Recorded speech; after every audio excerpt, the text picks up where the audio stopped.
Good morning, students. Today we are starting the topic Principle of Mathematical Induction. It is based on the principle of induction. Before studying induction, we will study deduction. What is deductive reasoning? In an informal example of this is Socrates is a man, all men are mortal, therefore Socrates is mortal. This is example of deductive reasoning. One more example, 8 is divisible by 2. Any number divisible by 2 is even number, so 8 is even number. So in what we are doing in deduction, in nutshell, in deduction is given a statement to be proven, often called a conjecture or a theorem in mathematics. Valid deductive steps are derived and a proof may or may not be established. That is, deduction is the application of general case to particular case.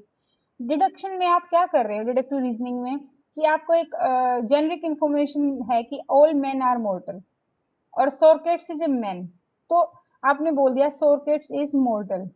General information to particular information आप deduct कर रहे हो।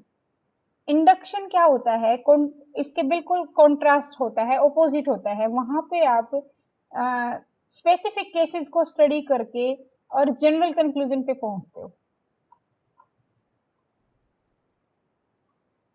So in inductive reasoning depend on working with each case and developing a conjecture by observing incidents till we have observed each and every case. यानी कि particular cases को देखते हुए आप एक general conclusion पे पहुंचोगे. So induction means generalization from particular cases or facts. Now this concept is applied to solve various mathematical problems, to prove various mathematical theorems. Then it becomes principle of mathematical induction. In algebra or in other discipline of mathematics, there are certain results or statements that are formulated in term of n. N means some generic positive integer. To prove such statement, जो principal या technique आप use करते हो that is called the principle of mathematical induction. इसके पीछे motivation क्या है कि हम ये यूज करते हैं, ये कहाँ से निकल के आया है। In mathematics, we form a complete induction called mathematical induction. To understand basic concept of mathematical induction, suppose a set of thin rectangular tiles are placed. बिल्कुल थिन रेक्टेंगुलर टाइल्स प्लेस की हुई हैं। फर्स्ट को अगर हम first tile को गिराते हैं तो वो टच करती है सेकंड को, सेकंड गिरती है, सेकंड टच करती है थर्ड को, थर्ड करती है एन सोन एन को, एन करती है n+1 को। इस तरीके से पहले गिरेगी तो वी आर श्योर n+1 तक गिरेंगे। तो यही चीज यहाँ पे यूज करते हैं।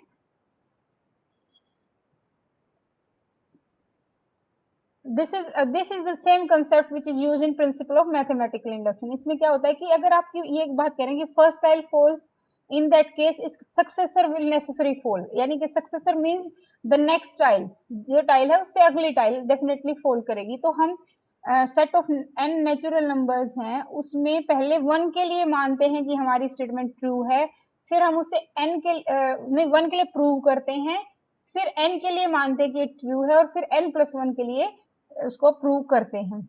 एग्जाम्पल लेते हैं, हमें पता है 1 + 2 + 3 + अप टू n, ये मैथमेटिकल एक फॉर्मूला है। मतलब फर्स्ट n नेचुरल नंबर का जो सम है वो है आपका n × n+1/2। ठीक है, इसी को हम मैथमेटिकल इंडक्शन से प्रूव करके दिखाते हैं। इसके स्टेप्स जो फॉर्मुलेटेड या फॉर्मल तरीके से स्टेप्स क्या हैं, suppose there is a given statement Pn involving natural number n. The statement is true for n is equal to 1, that is P1 is true। मतलब स्टेटमेंट वैल्यू n में अगर 1 रखते हैं तो ये P1 बन जाती है, P1 is true। Then if the statement is true for n is equal to k, then statement is also true for n is equal to k+1। That truth of pk implies truth of pk+1। वो हम कह ही रहे हैं जो हमने rectangular sheets की बात की कि अगर पहली सीट गिरती है तो दूसरी भी गिरेगी, यानी कि अगर 1 के लिए ट्रू है तो मतलब 2 के लिए ट्रू होगा, इसलिए pk के लिए ट्रू है तो pk प्लस 1 के लिए भी ट्रू होगा। Then pn is true for all natural number n।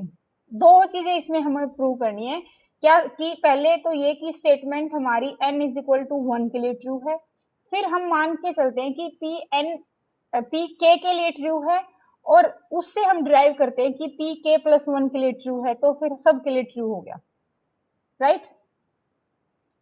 Property 1 is simply a statement of fact. There may be situation when a statement is true for n greater than 4. In this case, n is equal to 4. यानी कि आपकी n की starting value इस तरह की situation भी हो सकती है कि ऐसा एक्सप्रेशन दे रखा हो कि भी n ग्रेटर देन 4 है, आपकी स्टार्टिंग वैल्यू 4 है, तो वहां पे p1 कैलकुलेट नहीं करेंगे, हम p4 कैलकुलेट करेंगे, यानी कि फर्स्ट वैल्यू जो भी होगी वहीं से स्टार्ट करेंगे। Then property 2 is a conditional property. It does not assert that given statement is true for n is equal to k, but only that if it is true for k, then it is also true for n is equal to k plus 1. अगर k के लिए true है तो हम कहेंगे k plus 1 के लिए भी true होगा. So to prove that property holds, only prove the conditional proposition. हमें एक conditional proposition को हमें true करना है कि if the statement is true for n is equal to k, then it should be true for n is equal to k plus 1. This is sometimes referred to as inductive step, or this principle is called inductive hypothesis. अब हम एक इसका example कर लेते हैं। जैसे आपका ये है 1 plus 3 plus 5 plus 7 up to 2n minus 1, यानी कि ऑड इंटीजर्स का सम हम देख रहे हैं, that is equal to n square.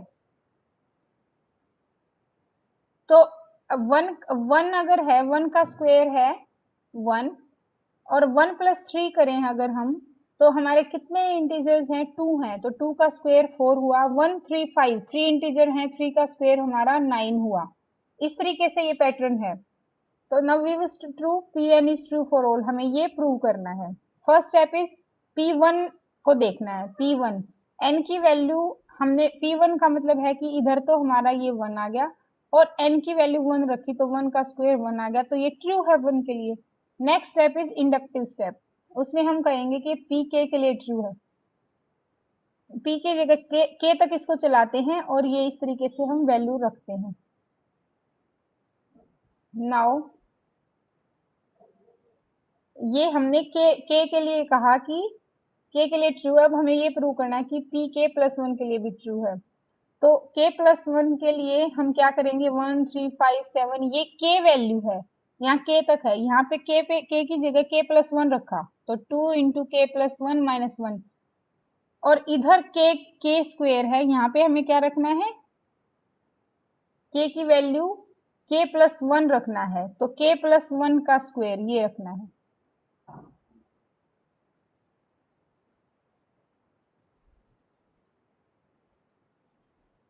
Using pk plus 1 is true and inductive proof is now completed. Pn is true for all n. यहाँ पे ये क्या कह रहा है कि जब हम ये कर रहे हैं यहाँ तक, तो इसमें क्या हो रहा है, एक सेकंड मैं नोटेट दोबारा से करती हूँ फिर बताती हूँ आपको।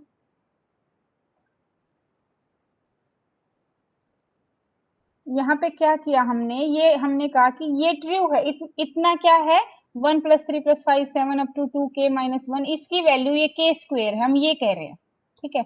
अब हमने इसी में यही लाइन k प्लस 1 तक के लिए लिखी, ये k तक के लिए थी, अब ये k प्लस 1 के लिए इक्वेशन लिखी, तो क्या हुआ, 1 3 5 7 2k माइनस 1 प्लस अगला क्या होगा, k की जगह हमें रखना है k plus 1, 2 into k plus 1 minus 1। जब इसको तुम अगर सोल्व करोगे तो ये आपका क्या आएगा, 2k प्लस 2 माइनस 1, यानी कि बन जाएगा 2k प्लस 1, ये बन जाएगा, ठीक है। और इतने की क्या वैल्यू है, यहाँ तक की क्या वैल्यू है, इक्वेशन 1 से देखो यहाँ तक की वैल्यू क्या है, k स्क्वेयर, तो ये हो गया k square plus 2k plus 1। अगर इसको तुम देखो, ये क्वाड्रेटिक इक्वेशन है जिसका जो क्या होता है, k प्लस 1 का square, a square plus b square plus 2ab, इस फार्मूला पे बेस्ड है ये, तो k प्लस 1 का स्क्वेयर है। और अगर हम यही चीज हमने लेफ्ट साइड को प्रूव कर दिया है। अब हमने यहाँ लेफ्ट साइड को ये प्रूव कर दिया है कि लेफ्ट साइड में अगर k+1 तक की वैल्यूज रखते हैं तो वो आता है k+1 का स्क्वायर। अगर यहाँ पे भी राइट साइड में भी k+1 रखेंगे तो ये भी आएगा k+1 का स्क्वायर। इस तरीके से लेफ्ट और राइट दोनों साइड सेम है, तो इसका मतलब ये जो आपकी गिवन एक्सप्रेशन है, मैथमेटिकल इक्वेशन है, ये ट्रू है। समझ आया कुछ? एक और एग्जाम्पल कर लेते हैं। यहाँ हमारा है एग्जाम्पल,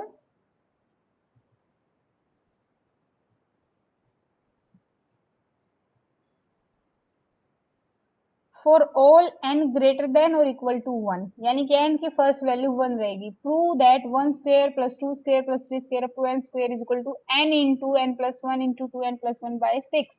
यहाँ पे हमें क्या गिवन है कि फर्स्ट n नेचुरल नंबर्स का जो स्क्वायर है वो ये होगा n into n plus 1 into 2n plus 1 by 6। पहले n इज इक्वल टू 1 के लिए हम इस स्टेटमेंट को लिखेंगे p1।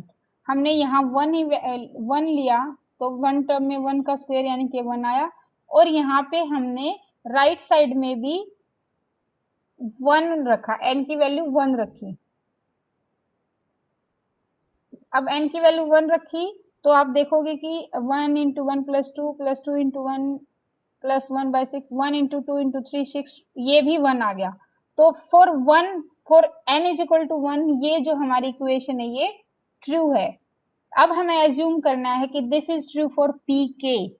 तो अब हम यहाँ पे 1 square 2 square 3 square 4 square plus के की जगह रख रहे हैं n के स्क्वायर। तो n की जगह हर जगह k रखा, k+1 2k+1 बाई 6। यहाँ तक समझ आ गया? उसके बाद हमें क्या करना है, अब हमें प्रूव करना है कि ये k+1 वैल्यू के लिए भी ट्रू होगा।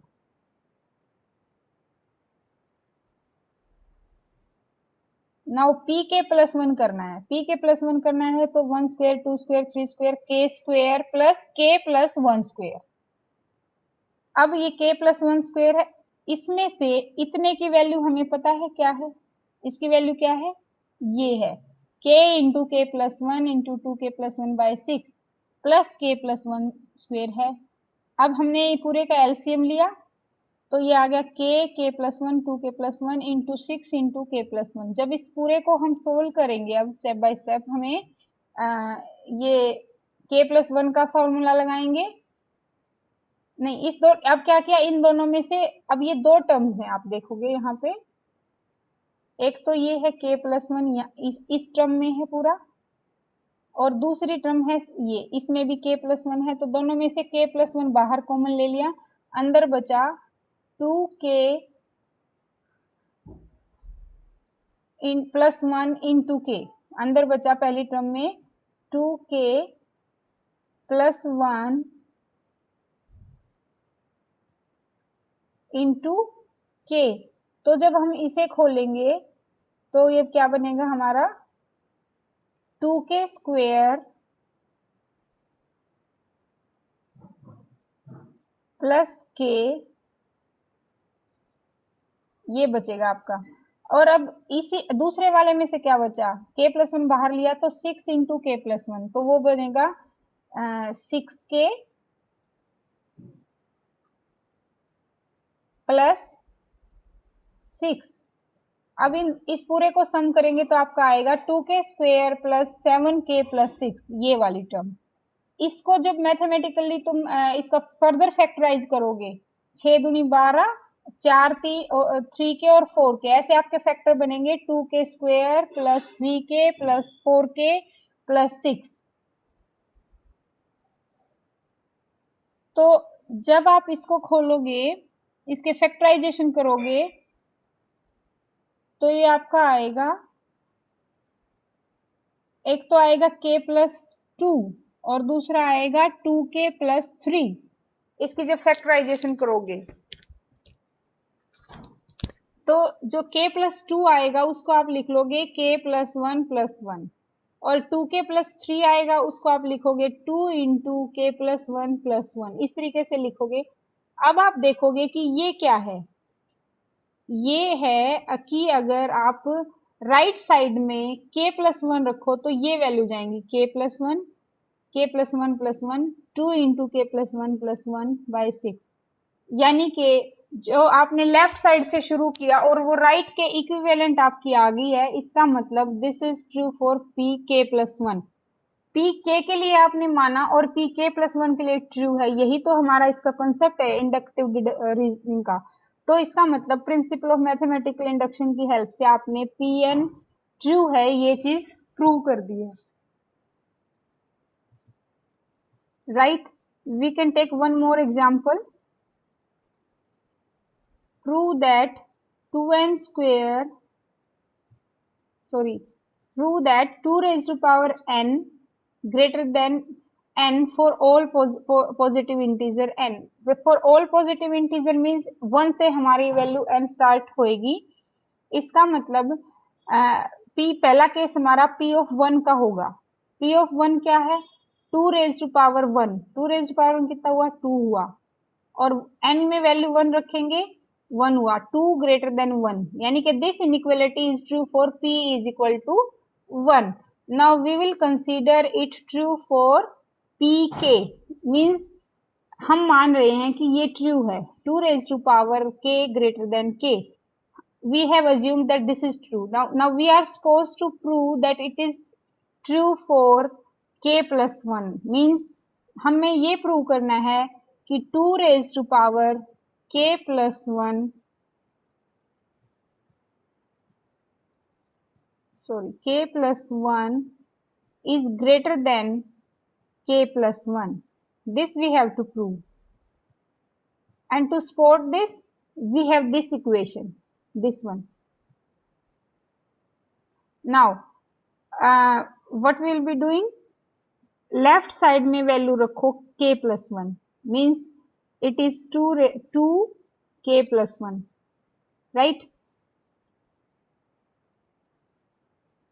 हम ये हमारी इक्वेशन है 2 इंटू k+1 ग्रेटर देन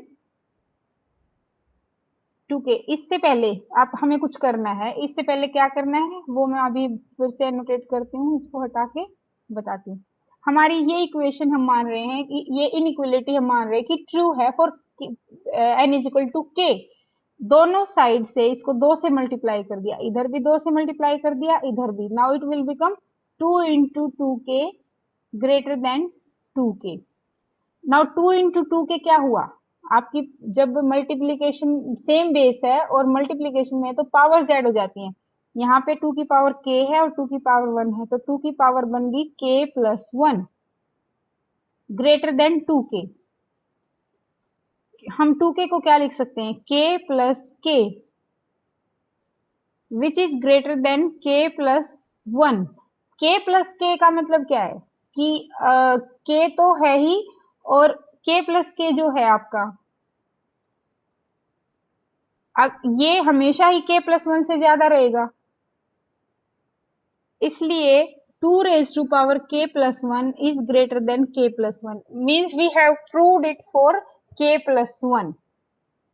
इसके लिए हमने क्या किया फिर से बताती हूँ, हमने इस इनइक्वालिटी, लास्ट वाली दोबारा बताना।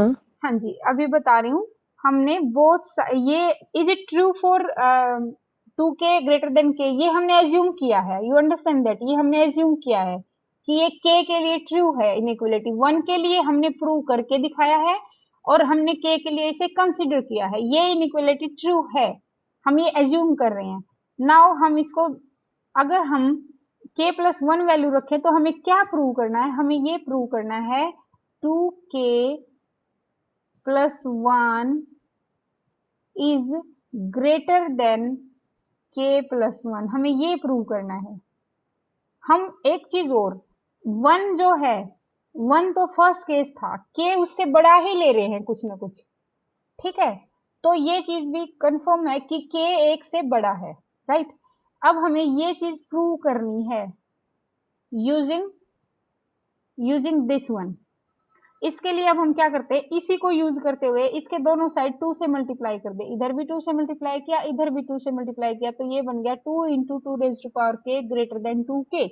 इसको हम लिख सकते हैं 2 raise to power k+1। Simple maths है, दोनों का बेस सेम है, 2 है, और एक की पावर k है और एक की 1 है, और मल्टीप्लीकेशन में है तो पावर ऐड हो जाती है, तो ये बन गया 2 raise to power k plus 1। यानी कि ये जो हमें प्रूव करना था, इसकी लेफ्ट साइड तो आ गई हमारी। अब राइट साइड 2k है, ये इसको लिख सकते हैं k प्लस k।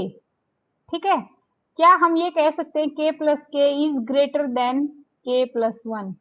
ये हम कह सकते हैं ना, इसलिए मतलब k प्लस k की जगह हम k प्लस 1 लिख सकते हैं, क्योंकि k प्लस k तो बड़ा ही है k प्लस 1 से, इसलिए हमने यहाँ पे k प्लस 1 लिख दिया। और 2 raise to power k plus 1, k plus k से तो बड़ा है, तो डेफिनेटली k प्लस 1 से भी बड़ा ही है, क्योंकि 1 तो सबसे छोटा डिजिट हम यहाँ ले रहे हैं जहां से हमारी सीरीज शुरू हो रही है, k तो उससे बड़ा ही है, इसलिए k प्लस k से ये चीज बड़ी है तो k प्लस 1 से भी बड़ी होगी, इसलिए हमारा ये प्रूव हो गया है। With this, I complete mathematical induction. We'll do rest of examples later.